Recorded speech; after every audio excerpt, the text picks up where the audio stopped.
الحمد لله وكفى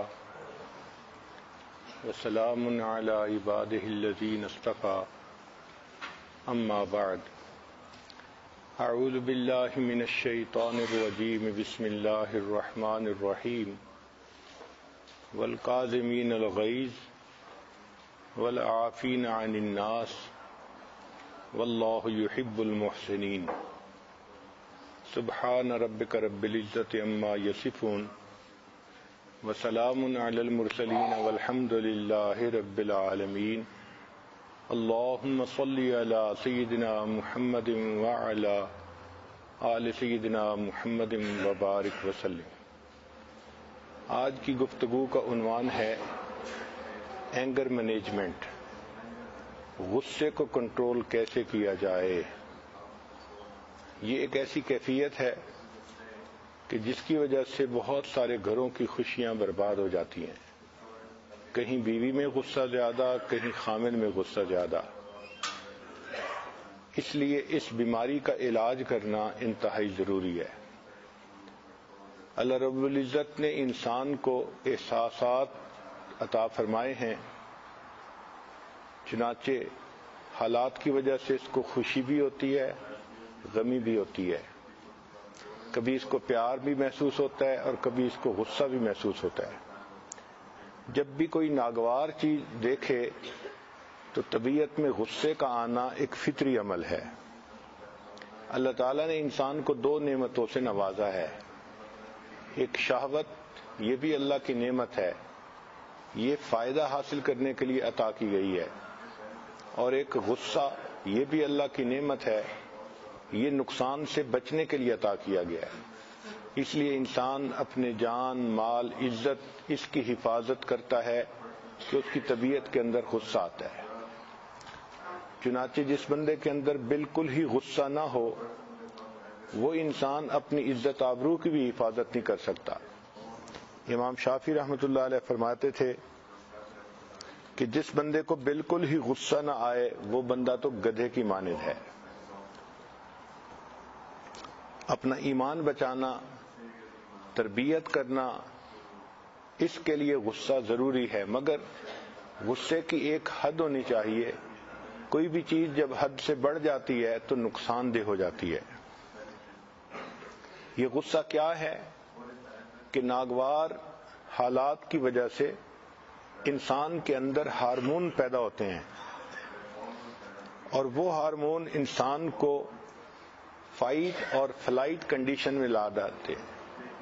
یا تو انسان لڑنے پہ آمادہ ہو جاتا ہے یا انسان اس صورتحال سے بھاگ جاتا ہے۔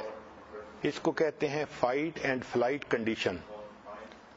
تو ہارمونل ریسپانس ایسا ہوتا ہے جسم میں کہ انسان فائٹ اور فلائٹ کنڈیشن میں آ جاتا ہے۔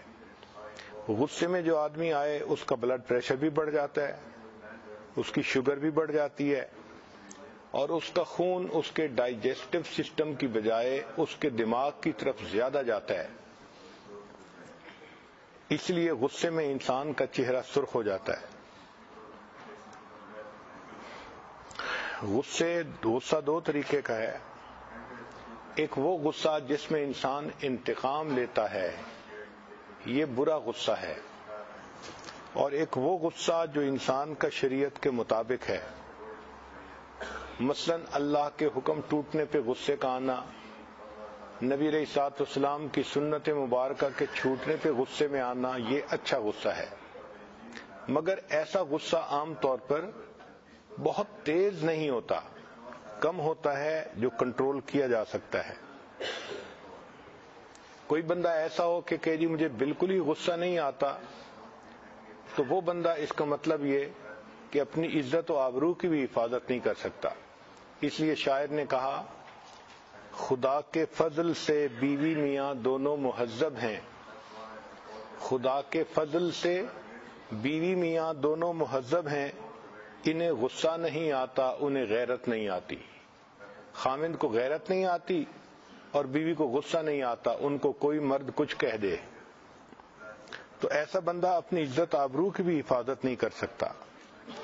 قرآن مجید میں اللہ رب العزت ارشاد فرماتے ہیں کہ جو نیکوکار لوگ ہوتے ہیں، محسنین ہوتے ہیں، ان کی یہ نشانی والقاظمین الغیظ، وہ غصے کو پی جاتے ہیں۔ حدیث مبارکہ میں اللہ کے پیارے حبیب صلی اللہ علیہ وسلم نے بات سمجھائی کہ غصہ کئی مرتبہ انسان کو جلدی آتا ہے اور جلدی دور ہو جاتا ہے، اور دوسری صورتحال میں جلدی آتا ہے مگر دیر سے دور ہوتا ہے، تیسری صورتحال کہ دیر سے آتا ہے اور دیر سے دور ہوتا ہے، اور چوتھی صورت کہ دیر سے آتا ہے اور جلدی ختم ہو جاتا ہے۔ تو نبی علیہ السلام نے ارشاد فرمایا کہ سب سے اچھا غصہ وہ ہے جو دیر سے آئے مگر جلدی ختم ہو جائے۔ محسن انسانیت نے ہمیں ایک ایک چیز کھول کھول کر بتا دی کہ غصہ ایک فطری چیز ہے، مگر بہتر غصہ وہ ہے کہ جو دیر سے آئے۔ طبیعت ایسی ہونی چاہیے کہ جلدی غصہ نہ آئے، اور دیر سے غصہ آئے مگر جب آ جائے تو جلدی ختم ہو جائے۔ دیر تک دل میں غصے کا رہنا یہ بھی بری چیز ہے۔ دنیا کے جو فلاسفر آئے انہوں نے بھی غصے کے بارے میں باتیں سمجھائیں۔ کسی نے کہا کہ غصے پر صبر کرنے سے ہزاروں ندامت سے انسان کی نجات ہو جاتی ہے۔ کسی نے سمجھایا کہ غسل پاگل پنا ہے، انسان پچھتاتا ہے، اور اگر نہ پچھتائے تو پکا پاگل ہے۔ مگر محسن انسانیت حضرت محمد مصطفیٰ احمد مجتبیٰ صلی اللہ علیہ وسلم نے ایک انوکھے طریقے سے بات سمجھائی۔ نبی علیہ السلام نے صحابہ سے پوچھا، بتاؤ پہلوان کون ہوتا ہے؟ صحابہ نے کہا، اے اللہ کے وسلم جو دوسرے کو پچھاڑ دے۔ فرمایا نہیں، اے اللہ کے حبیب صلی اللہ علیہ وسلم آپ بتا دیجئے۔ تو نبی علیہ السلام نے فرمایا کہ جو شخص اپنے غصے پہ قابو پا لے وہ پہلوان ہوتا ہے۔ ایک ایسی مثال دے کر بات سمجھائی کہ بات ذہن نشین ہو جاتی ہے۔ مولانا روم رحمۃ اللہ علیہ فرماتے ہیں کہ بارش سے پھول کھلتے ہیں، گرد چمک سے نہیں کھلتے، لہذا انسان کو چاہیے کہ وہ غصے کا اظہار کم کرے۔ امام غزالی رحمۃ اللہ علیہ نے لکھا کہ نفس چاہتا ہے کہ میری ہر مرضی پوری ہو، جب پوری نہیں ہوتی تو انسان کو غصہ دلاتا ہے۔ اگر کوئی آدمی غصے میں ہو تو آپ اس کے ساتھ اس طرح ڈیل کریں جیسے کسی مریض سے ڈیل کرتے ہیں۔ جیسے ایک آدمی شراب کے نشے میں ہوتا ہے تو دوسرے لوگ اس کو سمجھتے ہیں کہ یہ اس وقت ہوش میں نہیں، اس لیے اس کی باتوں کا نوٹس نہیں لینا چاہیے، تو شرابی آدمی گالیاں بھی نکالتا پھرے تو لوگ اس کو سیریس نہیں لیتے۔ اسی طرح غصے میں ایک آدمی اگر کچھ بھی ایسی بات کہے تو اس کا غصہ نہیں بنانا چاہیے۔ حضرت عیسیٰ علیہ السلام سے پوچھا گیا کہ سب سے مشکل چیز کیا ہے؟ انہوں نے فرمایا اللہ رب العزت کا غصہ۔ پوچھا گیا اس کا سبب کیا ہوتا ہے؟ تو فرمایا کہ جو انسان غصہ زیادہ کرتا ہے اللہ تعالیٰ کا غصہ اس بندے پر زیادہ ہوتا ہے۔ پھر پوچھنے والے نے پوچھا کہ کون سی چیز غصے کو بڑھاتی ہے؟ تو عیسیٰ علیہ السلام نے فرمایا تکبر اور حب جاہ، یعنی جو انسان متکبر ہوتا ہے اس کو غصہ زیادہ آتا ہے، اور جس بندے کو عہدہ ملتا ہے وہ اپنے ماتحتوں پہ غصہ زیادہ کرتا ہے۔ چنانچہ غصے کے کچھ اسباب ہوتے ہیں، غصے کے کچھ اسباب ہوتے ہیں۔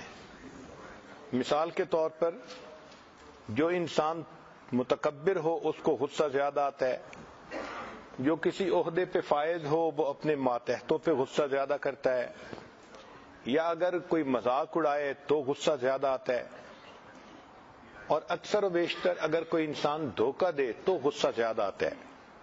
مثلا اگر خاوند بیوی کے ساتھ چیٹنگ کرے تو بیوی کو غصہ آتا ہے، یا بیوی خاوند کے ساتھ کرے تو خاوند کو غصہ زیادہ آتا ہے۔ پھر ہرس کی وجہ سے بھی غصہ زیادہ آتا ہے،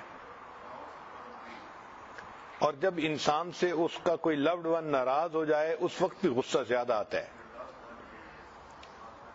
فطری طور پر جب انسان کی شہوت پوری نہ ہو تو اس کو غصہ زیادہ آتا ہے۔ اس لیے اگر بیوی انتظار میں ہے اور خاوند رات کو دیر تک دوستوں کی محفل میں بیٹھا رہے اور دیر سے گھر آئے تو بیوی کو بہت غصہ آتا ہے۔ بعض انسان مزاج کے سخت ہوتے ہیں تو سخت مزاجی کی وجہ سے غصہ زیادہ آتا ہے. سائنس نے ثابت کیا کہ بھوک کی وجہ سے بھی انسان کو غصہ زیادہ آتا ہے, چڑچڑاپن آ جاتا ہے. تھکے ہوئے بندے کو بھی غصہ زیادہ آتا ہے. اگر درد ہو تو بھی طبیعت میں چڑچڑاپن آتا ہے, غصہ زیادہ ہوتا ہے. مثلا جن لوگوں کو سر کی درد ہوتی ہے یا آدھے سر کی درد ہوتی ہے تو وہ بہت نازک مزاج بن جاتے ہیں. عورتوں کو جو ایام آتے ہیں تو اس میں ان کو غصہ زیادہ آتا ہے. اگر آدمی بیمار ہو جائے تو بیماری کی حالت میں اس کو غصہ زیادہ آتا ہے. جس بندے کا نشہ پورا نہ ہو اس کو غصہ زیادہ آتا ہے. اگر کسی کے ساتھ ناانصافی ہو تو اس کو غصہ زیادہ آتا ہے. کوئی بندہ اپنے ٹارگٹ کو اچیو نہ کر سکے, فیل ہو جائے, مایوسی ہو تو اس کو غصہ زیادہ آتا ہے. انسان کی جان مال اور عزت آبرو کو خطرہ ہو تو اس کو غصہ زیادہ آتا ہے. اور آج کے دور میں اگر آپ کسی کام کے لیے گھر سے چلے اور راستے میں ٹریفک جام مل گئی تو بھی غصہ زیادہ آتا ہے. اب اس غصے کا کیا علاج ہے؟ اس کے لیے شریعت نے بہت ساری تفصیلات بتائی ہیں. ہمارے اکابر نے فرمایا کہ انسان غصے کا علاج اپنی سوچ کے ذریعے سے کرے. مثلا یہ سوچے کہ غصے کے گھونٹ کو میں پیوں گا تو اس کے بدلے اللہ تعالیٰ کی مجھے رضا نصیب ہوگی, میرے اللہ مجھ سے راضی ہو جائیں گے. اور یہ بات بھی ذہن میں رکھے کہ جو شخص اللہ کے لیے غصے کو چھوڑ دیتا ہے اللہ تعالیٰ اس کو اپنے عذاب معاف فرما دیتے ہیں. اور یہ بھی سوچے کہ آج میں کسی سے بدلہ لوں گا تو جب اس کو وقت ملا تو وہ مجھ سے بدلہ لے گا, تو میں اپنا دشمن کیوں پیدا کروں. غصے میں انسان بالکل جانور کی طرح لگتا ہے. کبھی اس کا چہرہ دیکھیں, اس کی حرکتیں دیکھیں تو انسان نظر نہیں آتا, یوں لگتا ہے کوئی جانور ہے جو اس وقت ہے. اس لیے ایک بزرگ تھے, ان کی ملاقات ہو گئی شیطان بدبخت سے. تو انہوں نے پوچھا کہ بھئی مجھے کوئی بات گر کی بتا دو. کہنے لگا گر کی بات یہ کہ غصہ نہ کیا کریں.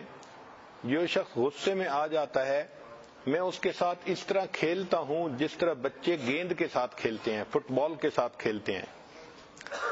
اور واقعی جتنی قطع رحمی ہوتی ہے وہ غصے میں ہوتی ہے. رشتے ناطے ٹوٹتے ہیں, طلاق غصے میں ہوتی ہے.